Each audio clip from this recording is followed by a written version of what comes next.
For sharing that. Please stay with us as we come back to you for our next discussion as well. Now, Russian President Vladimir Putin offers to continue to adhere to the New START nuclear arms agreement for 1 year after its current expiry date in February 2026.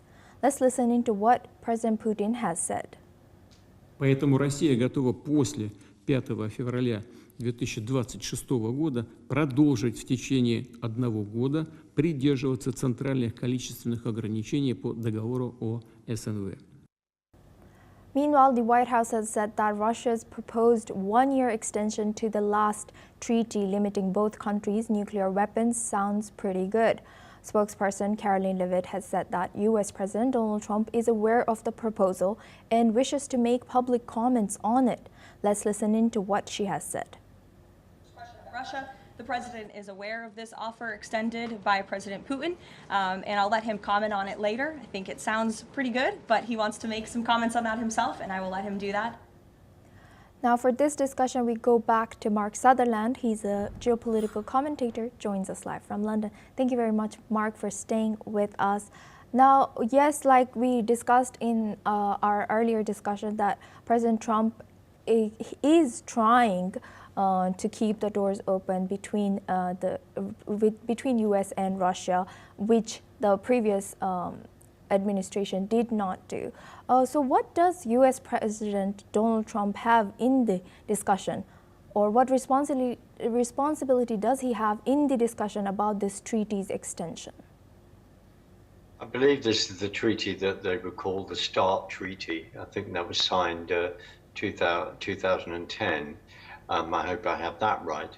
But any discussion to then say, well, we will continue this treaty because we will then not mount up in regard to nuclear proliferation, that's a good thing. However, we then have to look at the other armaments that the Russians have in regard to ballistic missiles, new technology on those fronts.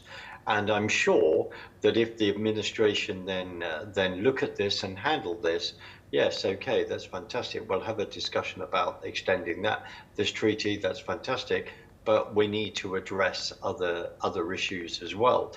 Now, this is my opinion. You could also say that with the state of the Russian economy, no matter how that then is projected, is not necessarily as good as they would like to project.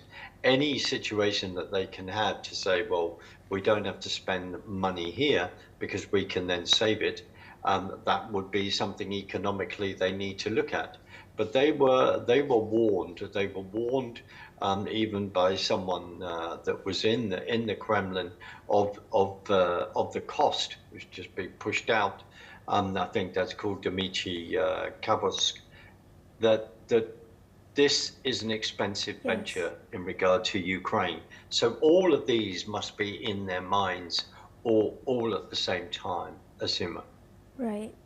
And how do you think, how has the White House responded to Russia's proposal?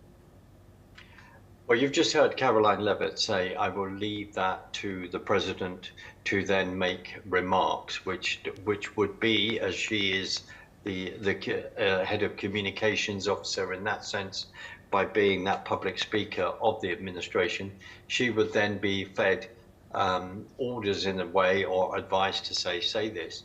But Trump will be making an announcement, because I'm sure that announcement will be tied in to what then is happening in Ukraine, and with all the economic sanctions and also including his frustration about not being able to get Putin to the table to then say we need to end this.